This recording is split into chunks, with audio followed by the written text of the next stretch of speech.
Hello दोस्तों, कैसे हो? सब बढ़िया होंगे, मस्त होंगे। प्यारे साथियों, आज की जो हमारी क्लास होगी बीएससी एग्रीकल्चर 6 सेमेस्टर, और ये farming system and sustainable agriculture जो हमारा सब्जेक्ट है एग्रोनॉमी के अंतर्गत आता है, हम इसके बारे में पढ़ रहे हैं। तो दोस्तों, आज की जो हमारी क्लास है ये है pest management in organic farming, यानी जैविक खेती में कीटों का प्रबंधन कैसे करें। हम आज इस पे चर्चा करेंगे। देखिए, आज के समय में हम देख रहे हैं कि जैसे जैसे जनसंख्या बढ़ती जा रही है, लोग जैविक खेती को बिल्कुल भूलते जा रहे हैं, एकदम से रसायनों पर ही डिपेंड होते जा रहे हैं, रासायनिक खेती कर रहे हैं। लेकिन जैविक खेती भी बहुत महत्वपूर्ण है। तो आइए देखते हैं जैविक खेती में कीट प्रबंधन। ठीक है, जैविक खेती में कीट प्रबंधन यानी कि pest management in organic farming. जैविक कीट नियंत्रण का अर्थ है कृषि में रसायनों का उपयोग न करके प्राकृतिक साधनों की सहायता से जैविक कीटनाशक तत्वों का उपयोग करके कृषि रोगों पर नियंत्रण करना। ठीक है, देखिए, जैविक खेती, जैसा कि आप जानते हैं, जैविक खेती का मतलब वह खेती जिसमें किसी भी रसायन का उपयोग न करके फसल उत्पादन किया जाए, उसे जैविक खेती कहते हैं। तो यहाँ पे वही बात कर रहे हैं कि जैविक कीट नियंत्रण का अर्थ है कि किसी भी रसायन का उपयोग ना करके क्या करते हैं, प्राकृतिक संसाधनों की सहायता से हम कीटों पर नियंत्रण पाना एवं जैविक कीटनाशकों द्वारा क्या करते हैं, कीटनाशी द्वारा उनका कंट्रोल करना, कीटों पे कंट्रोल करना या उनका उपयोग करना, जैविक कीटनाशक तत्वों का क्या करना, कृषि रोगों पर नियंत्रण करना, ताकि कृषि भूमि पर एवं कृषि उत्पादन पर किसी प्रकार के हानिकारक अवशेष न रहे। प्राकृतिक कीटों में सबसे प्रमुख योगदान नीम का है। देखिए, कह रहा है कि यहाँ पे किसी भी ऐसे कोई भी कह रहा है कि किसी भी प्रकार का हानिकारक अवशेष ना रहे। किसका? किसी भी रसायन का अवशेष ना रहे हानिकारक। और प्राकृतिक कीटनाशक की बात की जाए तो सबसे अच्छा प्राकृतिक कीटनाशक माना जाता है नीम को। किसको माना जाता है? नीम को। वैसे हमारे हिंदू धर्म में नीम को भी एक बड़ी मान्यता दी गई है, नीम की पूजा की जाती है। नीम एक ऐसा वृक्ष है जो एक तरह से दवाओं के रूप में भी उपयोग में आता है। नीम का जो पेड़ होता है वो अक्सर लोग अपने घर दरवाजे पे नीम का पेड़ को ज़रूर लगाते हैं। उससे क्या होता है, हमें छाया भी मिलती है, लकड़ी भी प्राप्त होता है। साथ ही साथ नीम एक ऐसा पौधा है, उसमें क्या है कि तमाम प्रकार के कीटनाशकों यानी तमाम प्रकार के रोगों से लड़ने की उसमें क्षमता होती है। उसको जो है पशुओं को खिलाने के लिए यूज़ किया जाता है, और गाँवों में लोग जो है उसका सुबह दातून के रूप में भी उपयोग करते हैं, और नीम का तेल का भी उपयोग किया जाता है, नीम के बिनौले का भी प्रयोग किया जाता है। तो नीम का एक बहुत बड़ा योगदान हमारे जीवन में है। ठीक है, अब क्या रहा, उत्पादन की ज़्यादा चाह में अत्यधिक रसायन कीटनाशकों के प्रयोग से इसके दुष्परिणाम सामने आने लगे हैं। और क्या है, किसान को अब यह चीज़ का अनुभव भी हो गया है कि कहीं ना कहीं ये जो रसायन का हम उपयोग कर रहे हैं, ये रसायन हमारे लिए या हमारे आने वाले भविष्य के लिए, हमारी प्रकृति के लिए, हमारे पर्यावरण के लिए और हमारे स्वास्थ्य के लिए बहुत ही खतरनाक साबित है। ठीक है, तो ऐसे में क्या करना चाहिए, रसायनों का उपयोग नहीं करना चाहिए। तो हमें अपने फसल की सुरक्षा कैसी करनी चाहिए, ये सवाल बनता है। तो ऐसे में क्या करते हैं, प्राकृतिक में बहुत ऐसे सूक्ष्म जीव हैं जैसे विषाणु, जीवाणु एवं फफूंद आदि, जो शत्रु कीटों में रोग उत्पन्न कर उन्हें नष्ट कर देते हैं। क्या करते हैं प्राकृतिक में? अगर देखिए, हमारे प्रकृति में ऐसा है कि कुछ कीट ऐसे होते हैं जो किसान मित्र होते हैं, किसान मित्र कहे जाते हैं। हमारी फसलों पे एक तरह से हमारी फसलों के उत्पादन में बहुत योगदान होता है उनका। और कुछ कीट होते हैं हानिकारक होते हैं जो हमारी फसलों को खा के नष्ट कर देते हैं।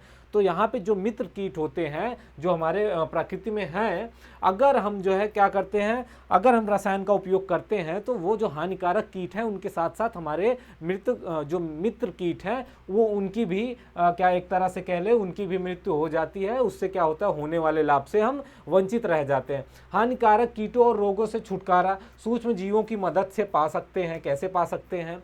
जैसे जीवाणु, बैक्टीरिया हो गया, मित्र जीवाणु हो गया, प्राकृतिक में स्वतंत्र रूप से पाए जाते हैं, लेकिन उनके उपयोग को सरल बनाने के लिए इन्हें प्रयोगशाला में कृत्रिम रूप से तैयार कर बाजार में पहुंचाया जाता है, जिससे इनके उपयोग से फसल को नुकसान पहुंचाने वाले कीटों से बचाया जा सकता है। क्या किया जाता है? देखिए, प्रकृति में कुछ ऐसे मित्र कीट भी हैं, जीवाणु हैं, बैक्टीरिया हैं, और ये क्या करते हैं कि जो हमारे शत्रु कीट होते हैं, यानी जो हमारे फसलों को खा के नुकसान पहुंचाते हैं, हमारी फसलों को नष्ट कर देते हैं, उनके शत्रु कीट होते हैं। तो इनके लिए क्या किया जाता है कि इनको हम जो है प्रयोगशालाओं में इनका जो है उपयोग करके, इनको बड़े स्तर पे इनका एक तरह से वृद्धि करके क्या करते हैं, उनको बाजार तक या फिर फसल तक पहुंचाया जाता है, ताकि जो फसल को नुकसान करने वाले कीट होते हैं उनसे बचा जा सके। आगे बात करें बायो एजेंट या फिर बायो पेस्टिसाइड द्वारा नाशी जीव प्रबंध। जैविक कीटनाशी या बायो पेस्टिसाइड। देखिए, जैविक कीटनाशी या बायो पेस्टिसाइड इस क्या होता है, किसे कहते हैं। पहले तो हम देख रहे हैं हमारा जो मेन टॉपिक है यहाँ पे, बायो एजेंट्स या फिर बायो पेस्टिसाइड द्वारा नाशी जीव प्रबंध। क्या करना, बायो पेस्टिसाइड द्वारा कीटों पर प्रबंधन पाना। कैसे कीटों पर, ऐसे कीट जो हमारे लिए हानिकारक होते हैं, हमारी फसलों के लिए हानिकारक होते हैं। तो इसमें देखें तो जैविक कीटनाशक या फिर बायो पेस्टिसाइड जिसे कहते हैं, ठीक है। जैविक रसायन या फिर बायो पेस्टिसाइड फफूंदी, बैक्टीरिया, विषाणु तथा वनस्पतियों पर आधारित उत्पाद होते हैं। क्या होते हैं, ये ऐसे उत्पाद होते हैं जो हमारे प्राकृतिक पर्यावरण को नहीं नुकसान पहुंचाते, और साथ ही साथ जो हमारे मित्र कीट होते हैं उनको भी किसी प्रकार की हानि नहीं पहुंचाते हैं, और हमारे फसल में किसी प्रकार की विषाक्तता भी नहीं होती है कि जो हमारे स्वास्थ्य के लिए हानिकारक होती है। तो क्या है कि फफूंदी, बैक्टीरिया, विषाणु तथा वनस्पतियों पर आधारित है, जड़ी बूटियों पर आधारित उत्पाद है, जो फसलों, सब्जियों एवं फलों को कीटों एवं रोगों से सुरक्षित कर उत्पाद बढ़ाने में सहयोग प्रदान करते हैं, जिससे स्वास्थ्य एवं पर्यावरण को कोई क्षति नहीं होती है। देखिए, यहाँ पे ध्यान दीजिएगा कि जैविक कीटनाशी या फिर बायो पेस्टिसाइड या फिर बायो एजेंट किसे कहते हैं।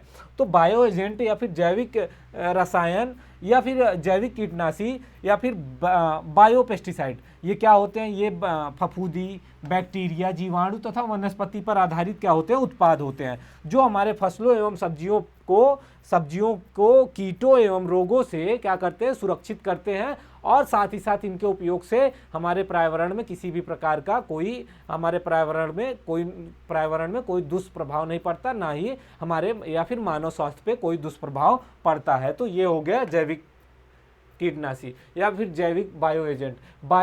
जैविक एजेंट तथा जैविक पेस्टिसाइड जीवों तथा कीटों, फफूंदों, जीवाणु एवं वनस्पतियों पर आधारित है, ठीक है।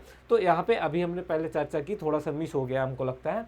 तो हमने कहाँ देखी थी, जैविक एजेंट, जैविक पेस्टिसाइड जीवों, कीटों, जीवाणु, वनस्पतियों पर आधारित हैं, जो फसलों, सब्जियों एवं फलों, कीटों एवं व्याधियों से सुरक्षा कर उत्पादन बढ़ाने में क्या करते हैं, सहयोग करते हैं। ये जैविक एजेंट, जैविक कीटनाशक क्या करते हैं, 20 से 30 दिन के अंदर भूमि में, जल में मिलकर जैविक क्रिया का अंग बन जाते हैं, जिससे क्या होता है, स्वास्थ्य एवं पर्यावरण पर कोई नुकसान नहीं पहुंचता है। वही बात करें नीम की, तो नीम एक प्राकृतिक पेस्टिसाइड है।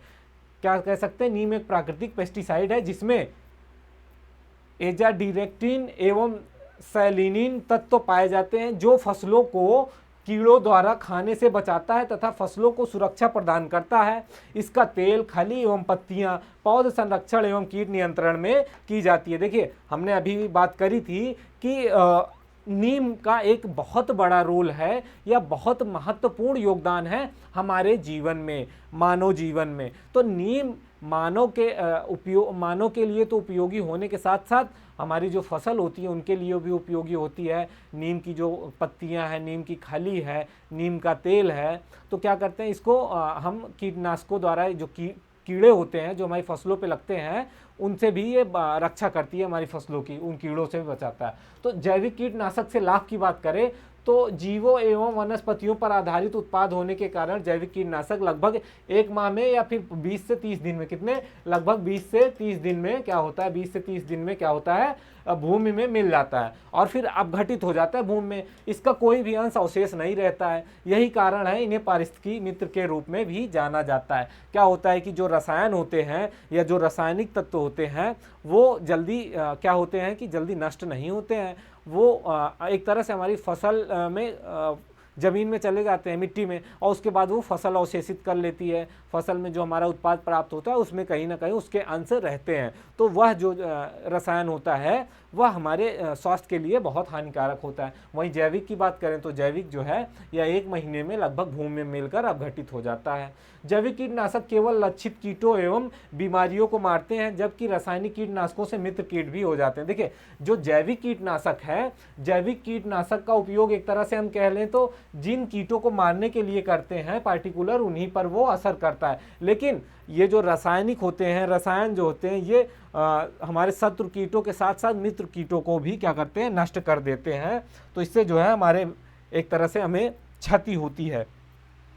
जैविक कीटनाशकों के प्रयोग से कीट व्याधियों में सहनशीलता एवं प्रतिरोधकता उत्पन्न नहीं होती है, जबकि अनेक रासायनिक कीटनाशकों के प्रयोग से कीटों में प्रतिरोध क्षमता उत्पन्न होती जा रही है, जिसके कारण उनका उपयोग अनुपयोगी होता जा रहा है। देखिए, जैसे कि आज के समय में दिन ब दिन या फिर अधिक मात्रा में रसायनों का उपयोग किया जा रहा है, तो ऐसी अवस्था में क्या हो रहा है कि जो कीट हैं जिनके लिए हम रसायनों का उपयोग कर रहे हैं, वह कीट कहीं ना कहीं उस रसायन के प्रति क्या हो रहे हैं, प्रतिरोधी हो रहे हैं। वो दिन पर दिन जैसे जैसे फसल उत्पादकता हमें फसल की एक तरह से उत्पादकता की मांग हमें बढ़ रही है, उपज की अधिक मात्रा चाहिए, हमें जनसंख्या बढ़ रही है, उसके लिए हमें अधिक खाद्यान्न की आवश्यकता होगी। तो हम अधिक खाद्यान्न उत्पादन करने के लिए अधिक मात्रा में रसायनों का भी उपयोग कर रहे हैं।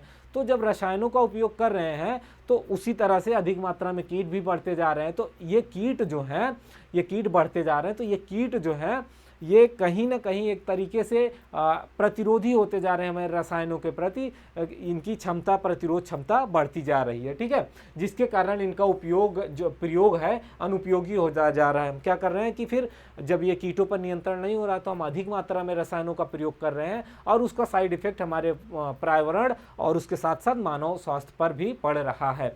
जैविक कीटनाशकों के प्रयोग से कीटों के जैविक स्वभाव में कोई परिवर्तन नहीं होता, जबकि रासायनिक कीटनाशकों के प्रयोग से ऐसे लक्षण परिलक्षित हुए हैं जैसे सफ़ेद मक्खी अब अनेक प्रकार के फसलों तथा चने का फली छेदक अब अन्य फसलों को भी नुकसान पहुंचाने लगा है। उसका रीज़न क्या है कि जब हम अधिक मात्रा में रसायनों का उपयोग कर रहे हैं तो ये क्या हो रहे हैं, ये कीट जो है इनके स्वभाव में भी परिवर्तन आता जा रहा है। रसायनों के उपयोग से जो सफ़ेद मक्खी या फिर चने का फली छेदक जो है अन्य फसलों, जो चने को ही नुकसान पहुंचाता था, अब उसके साथ साथ अन्य फसलों को भी पहुंचा रहा है। वहीं अगर जैविक की बात करें तो जो जैविक है वह किसी भी प्रकार का कोई भी परिवर्तन नहीं होता है उसके प्रयोग से। जैविक कीटनाशकों के प्रयोग के तुरंत बाद फलियां हो गई, फल हो गए, सब्जियों की कटाई कर प्रयोग में लाया जा सकता है। क्या किया जा सकता है, अगर जैविक कीटनाशकों का हम उपयोग कर रहे हैं तो उसके तुरंत बाद हम फलियों को, फसलों को या फिर सब्जियों को कटाई करके प्रयोग में ला सकते हैं। जबकि रसायन कीटनाशकों के अवशिष्ट प्रभाव को कुछ कम करने के लिए कुछ दिन की प्रतीक्षा करनी पड़ती है। जैसे कि हम अपनी फसल में कीटों से बचाने के लिए अपनी फसल को किसी भी रसायन का उपयोग किया, उसके बाद उस फसल को हम अपने या सब्जी को तुरंत ही उसको खाने में नहीं उपयोग कर सकते, क्योंकि उस समय जो है कीटनाशक का या रसायन का विषरक्ता अधिक होता है, विष प्रभाव अधिक होता है। तो उसको थोड़े टाइम का वेट करके फिर हम उसको खाने में यूज़ करते हैं। वहीं जैविक की बात करें तो जैविक जो है वो तुरंत ही हम उपयोग में ला सकते हैं। जैविक कीटनाशकों के सुरक्षित, हानि रहित तथा पारिस्थितिकीय मित्र होने के कारण विश्व में इनका प्रयोग से उत्पादित चाय, कपास, फल, सब्जियां, तंबाकू तथा खाद्यान्न, दलहन, तिलहन की मांग एवं मूल्यों में क्या हो रही है, वृद्धि हो रही है, जिसका परिणाम यह है कृषक को उसके उत्पाद का अधिक मूल्य मिल रहा है। जैसे जैसे अब जनसंख्या बढ़ रही है, लोग जागरूक हो रहे हैं या फिर लोगों को कहीं ना कहीं इस चीज़ का पता चल रहा है कि जो खाने में जो हम सब्जियों का उपयोग कर रहे हैं उनमें आज के समय में बहुत अधिक मात्रा में क्या हो रहा है, रसायनों का उपयोग हो रहा है। तो ऐसे में क्या है, मानव स्वास्थ्य पर बहुत बुरा प्रभाव पड़ रहा है। तो लोग कहीं ना कहीं जो ऑर्गेनिक खेती कर रहे हैं, ऑर्गेनिक खेती करके लोग जो है उससे ऑर्गेनिक खेती से प्राप्त उत्पाद को क्या कर रहे हैं, बाज़ारों में बेच रहे हैं और उसका अधिक मूल्य जो है कृषक प्राप्त कर रहे हैं। वहीं आगे बात करें, ट्राइकोडर्मा जैविक नाशकों विष रहित एवं हानि रहित होने के कारण ग्रामीण एवं शहरी क्षेत्रों में इनके प्रयोग से आत्महत्या की संभावना भी शून्य हो गई। जबकि कीटनाशक रसायनों से अनेक आत्महत्याएं हो रही थी, जबकि कीटनाशक पर्यावरण, मानव, मनुष्य, पशुओं के लिए सुरक्षित है। क्या है, जैविक कीटनाशक। इनके प्रयोग से जैविक खेती को बढ़ावा मिल रहा है, जो कि पर्यावरण एवं पारिस्थितिकी संतुलन को भी बनाए रख रहे हैं। क्या कर रहे हैं, पहले ऐसा होता था कि लोग कहीं ना कहीं जो जैविक रसायनों का जो उपयोग हो रहा है, रसायनों का उसको भी बहुत बुरा प्रभाव लोगों पे पड़ रहा था, और उसके साथ साथ किसान जो है उसको खरीदने में किसान को अधिक व्यय भी करना पड़ता था। तो और कहीं ना कहीं एक समय ऐसा भी होता था, उन्हीं रसायनों के द्वारा लोग आत्महत्या भी कर लेते थे। तो हम अगर जैविक कीटनाशी का उपयोग करेंगे तो इन सब चीज़ों से हमें बचा जा सकता है। जैविक खेती में फसल को कीट एवं रोगों से बचाव एवं फसल सुरक्षा की बात करें तो जैविक खेती में सामान्य खेती में प्रयुक्त होने वाले रसायन वर्जित होते हैं। क्या होते हैं, जैविक खेती में किसी भी प्रकार का जो है रसायन उपयोग नहीं लाया जाता है रसायनों का, इसलिए कीट व्याधि एवं खरपतवारों का समुचित प्रबंधन ही बहुत महत्वपूर्ण हो जाता है। क्या होता है, कीट और व्याधियों का समुचित क्या होता है, प्रबंधन महत्वपूर्ण कड़ी हो जाती है। जैविक पद्धति के में फसल के शत्रुओं का नियंत्रण की अपेक्षा उनके प्रबंधन पर ज़्यादा जोर दिया जाता है। क्या किया जाता है, जैविक पद्धति में फसल के शत्रुओं के नियंत्रण की अपेक्षा उनके प्रबंध पर जोर दिया जाता है। यह एक लंबी प्रक्रिया है। जैविक के द्वारा क्या करते हैं, कीटों पर नियंत्रण पाना थोड़ा सा टाइम लगता है इसमें, क्योंकि रसायन जो होता है वो तुरंत काम करता है, लेकिन निम्न उपाय अपना कर फसल सुरक्षा में लक्ष्य प्राप्त किया जा सकता है। पादप एवं मृदा को स्वस्थ रखना, जैविक खेती में पौधों को संपूर्ण पोषण मिलना जिससे उनकी बढ़ावट संपूर्ण रूप से हो और अधिक स्वस्थ कीट बीमारियां के लिए सही सूढ़ हो। इसके अतिरिक्त मृदा में सूक्ष्म पोषक तत्वों की भी मात्रा क्या हो, बनी रहे। तो इसमें क्या कह रहा है कि जैविक खेती में फसलों को कीटों एवं रोगों से बचाव एवं फसल सुरक्षा, जैविक खेती में किसी भी रसायन का प्रयोग बिल्कुल भी नहीं किया जाता है और पूरी तरीके से ऑर्गेनिक खेती की जाती है। पूरी तरह से बायोपेस्टिसाइड का प्रयोग किया जाता है, ठीक है, जैविक कीटनाशकों का प्रयोग किया जाता है। इससे क्या होता है, हमारी फसल की गुणवत्ता भी बनी होती है, साथ ही साथ मृदा स्वास्थ्य भी बना रहता है और हमारे पर्यावरण के लिए भी पर्यावरण संतुलन में या फिर पर्यावरण पर भी कोई दुष्प्रभाव नहीं होता है। इसका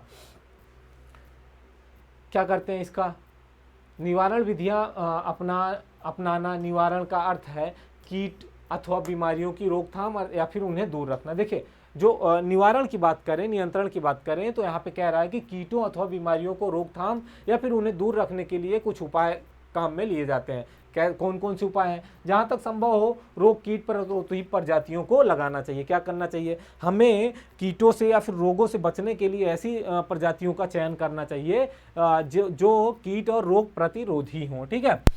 और यह भी ध्यान रखना चाहिए कि आपके क्षेत्र में लगने वाली प्रमुख बीमारी और कीटों के लिए प्रतिरोध क्षमता रखती हो।